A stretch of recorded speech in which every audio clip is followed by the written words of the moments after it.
Hey, this is Nick Granville. I thought I'd do a quick lesson looking at some of the weird and wonderful things that happen in music. And I'm going to do a couple of these. I'll see how many I can kind of come up with. But the first one I wanted to talk about was the half-whole diminished scale and some interesting occurrences that happen in this scale. So what is the half-whole diminished scale? Well, it's a semitone tone. Semitone tone. Semitone tone is the formula for it.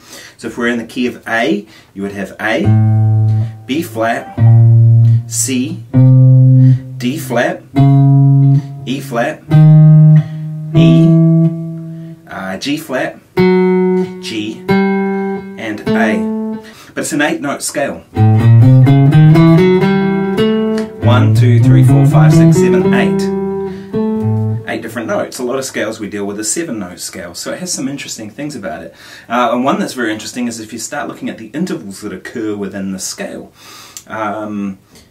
By the way, how I use it is over flat 9 chords. So that sort of sound, and I'll use it usually when they resolve to the 1.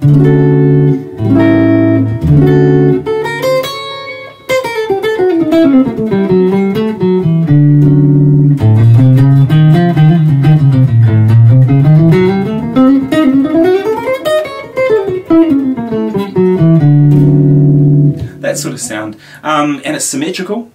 So if you play it at A, you go up a minor third, you play the same shape.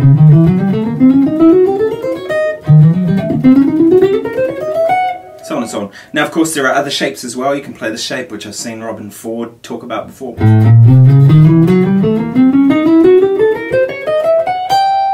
Which is, you know, one thing as well. I mean, I don't like that too much. I prefer this shape here.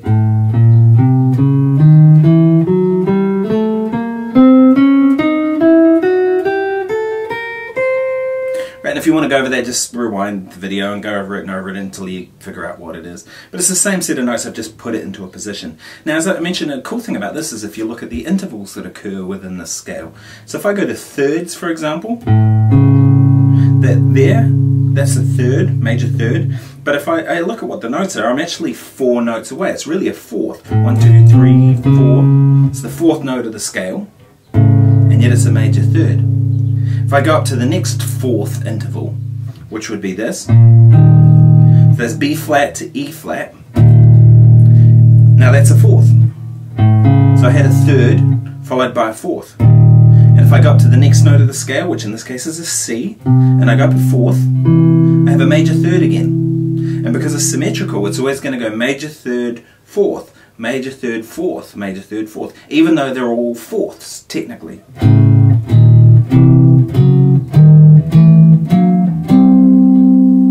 You get some out of that, it's very fascinating.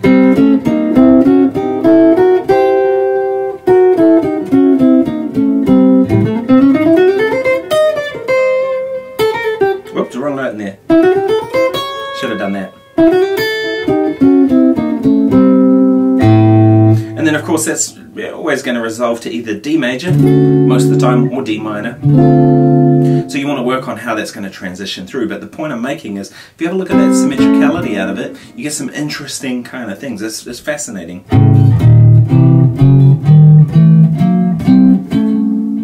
Cool, anyway, just a quick lesson for now. I've got some more of these up my sleeve, so I'll be posting these very, very soon. And if you're at the NAMM show, come and see me. I'll be there doing some stuff around in let's hang.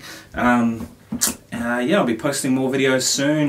Not doing much on Instagram because my phone ended up in the sea in New Caledonia when I was there. Yeah, and cell phones, iPhones don't like the water apparently, even though it's supposed to be waterproof. So I'm without a phone, so I'm not really Instagramming until I can get that going again. Insurance. Anyway, remember to subscribe, like the video, and yeah, there'll be more coming very soon. Thanks.